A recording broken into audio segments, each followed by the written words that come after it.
5 ನಿಮಿಷ ಕುತ್ಕೊಂಡು 5 ಜನ ಕುತ್ಕೊಂಡು 5 ಕ್ವಾರ್ಟರ್ ತಗೊಂಡು ಕುಡಿದ್ರೆ ಮುಗ್ದೋಯ್ತು 5,000.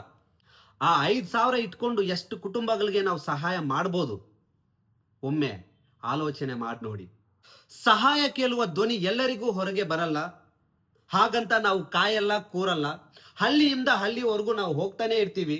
ಅಲ್ಲಿನ ಯುವಕರನ್ನ ನಾವು ಭೇಟಿ ಆಗ್ತಾನೆ ಇರ್ತೀವಿ. ಅವರ ಊರಿನ ಪರಿಸ್ಥಿತಿ ನಾವು ತಿಳ್ಕೊಂಡು ಅಲ್ಲಿನ ಬಡ ಮಕ್ಕಳಿಗೆ ನಾವು ಸಹಾಯ ಮಾಡ್ತಾನೆ ಇರ್ತೀವಿ.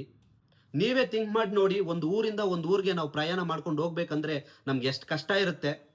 ನಾವು 20ರಿಂದ 30, 30ರಿಂದ 40, 50, 60, 100 ಕಿಲೋಮೀಟರ್ವರೆಗೂ ಕೂಡ ಹೋಗಿ ನಾವು ಈ ಡಿಕಾಲ್ ಪ್ರೋಗ್ರಾಮ್ನ ನಾವು ಮಾಡಿ ಬರ್ತಿದ್ದೀವಿ.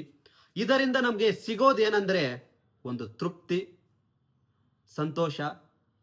ನಾವು ಕೊಡುವಾಗ ಆ ಮಕ್ಕಳ ಮುಖದಲ್ಲಿ ಕಾಣುವ ನಗು. ನಿಮಗೆ ನಾವು ಮಾಡ್ತಾ ಇರುವಂತಹ ಕೆಲಸ ಇಷ್ಟ ಆದರೆ ಮಾತ್ರ ಸಹಾಯ ಮಾಡ್ಬೋದು. ನಾವೇನು ದುಡ್ಡು ಕಾಸು ನಿಮ್ಮ ಹತ್ರ ನಾವು ಕೇಳ್ತಿಲ್ಲ. ನಿಮ್ಮ ಕೈಯಲ್ಲಾದರೆ ನಿಮ್ಮೂರಲ್ಲಿರುವಂತಹ ಬಡ ಕುಟುಂಬಗಳಿಗೆ ಸಹಾಯ ಮಾಡಿ. ಮತ್ತೆ ಸಿಗೋಣ. ಜೈ ಹಿಂದ್, ಜೈ ಭಾರತ್, ಜೈ ಯೂತ್ ಪವರ್, ಜೈ ಕರ್ನಾಟಕ ಮಾತೆ.